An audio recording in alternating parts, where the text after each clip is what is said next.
සුබ දවසක් හැමෝටම. ඉතින් අද පාඩම් මාලාව ටිකක් විශේෂයි.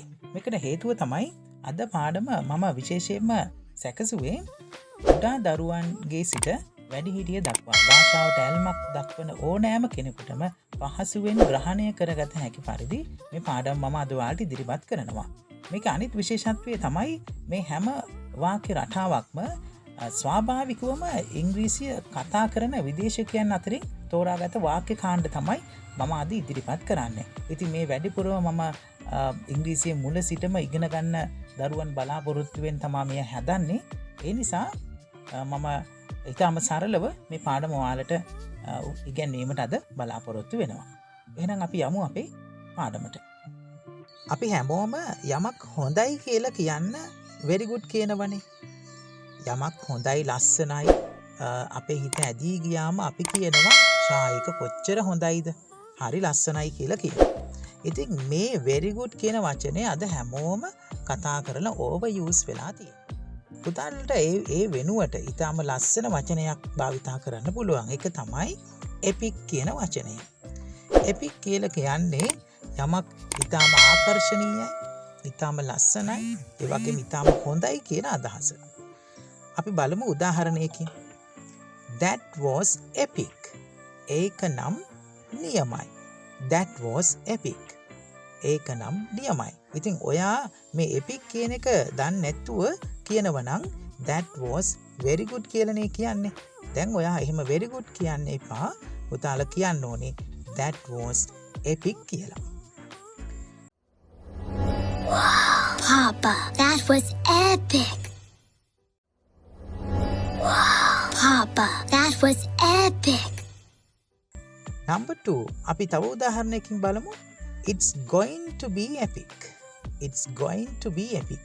ඒක නම් ගොඩක් හොඳ වෙයි. It's going to be epic. ඒක ගොඩක් හොඳ වෙයි. ඒක ගොඩක් it's going to be very good කියනවා වෙනුවට it's going to be epic කියන්න පුරුදු වෙන්න. මේ පොත ඉතාම හොඳයි. දැන් පොතක් කියවන ඔයාලා. මේ පොත කියවලා ඔයාලට හරිම ඔයා ගොඩක් ආසයි මේ පොතට. ඔයා කියනවා this book is very good. එහෙම කියන්න අවශ්‍ය නැහැ. This book is epic. This book is epic කියලා කියන්න. ඔන්න ඔයාගේ යාළුවා ලස්සන සින්දුවක් කරනවා. මේ සින්දුව හරිම ලස්සනයි. පුතාලා කියනවා your singing was epic. ඔයාගේ ගායනය නම් සුපිරි. Your singing was epic. අපි ඊළඟට බලමු අපට මගතොටදී යහළුවෙක් එහෙම හමු වුණාම පාසලේදී පන්තියේදී පුතාලට යහළුවෙක් හමු වුණාම පුතාලා අහනවනේ කොහොමද ඉතින් කියලා නේද? එහෙනම් අපි මේකට ගොඩක් අය කියනවා how are you කියලා. නමුත් අපිට මේ how are you කියලා අහන්නේ නැතිව වෙන විදියකට මේක අහන්න පුළුවන්. how are you කියනවා වෙනුවට පුතාලට පුළුවන් how is it going කියලා අහන්න. how is it going? මෙතනින් going කියන්නේ යනවා කියන අදහස නෙමෙයි. how is it going? මේක එක සැරේ කියනකොට how's it going? how's it going කියලායි කියවෙන්නේ. how is it going කියලා නෙමෙයි. how's it going? How's it going?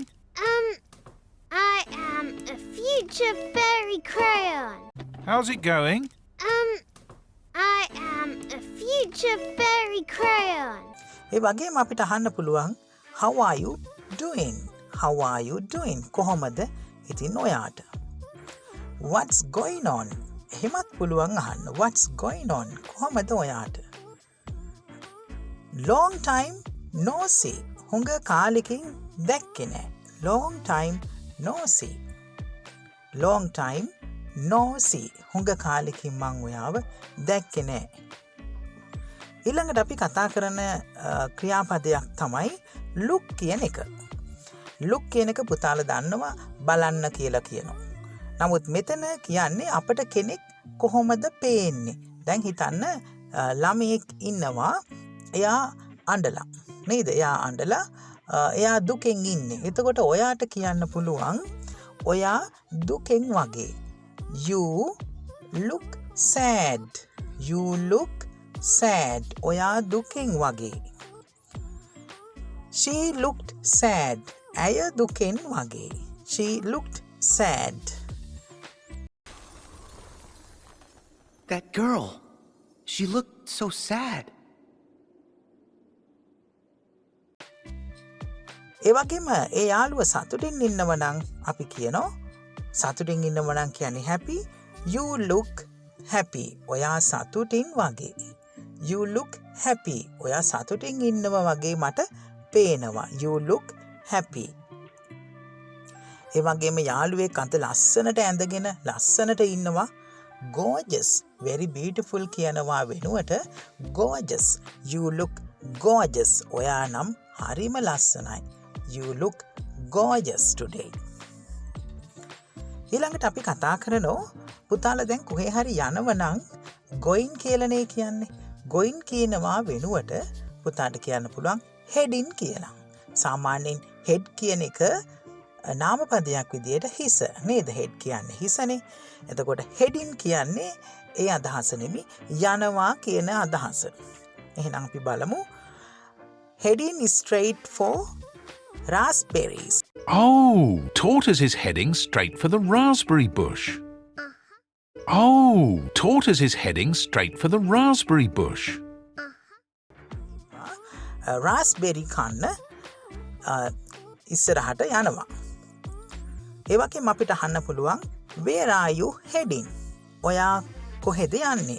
කොහෙද ඔයා යන්නේ? Where are you heading?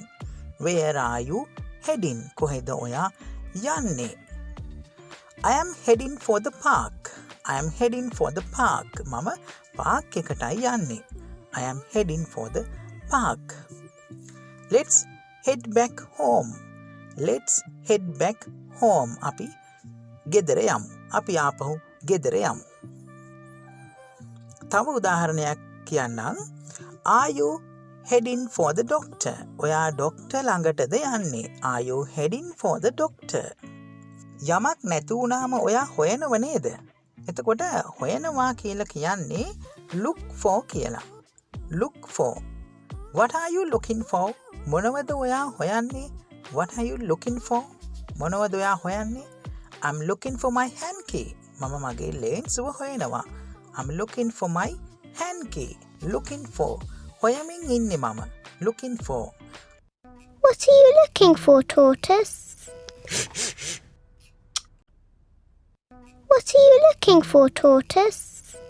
I'm looking for it everywhere. මම හැම තැනම ඒක හොයනවා. Everywhere කියන්නේ හැම තැනම. Everywhere. I'm looking for it everywhere.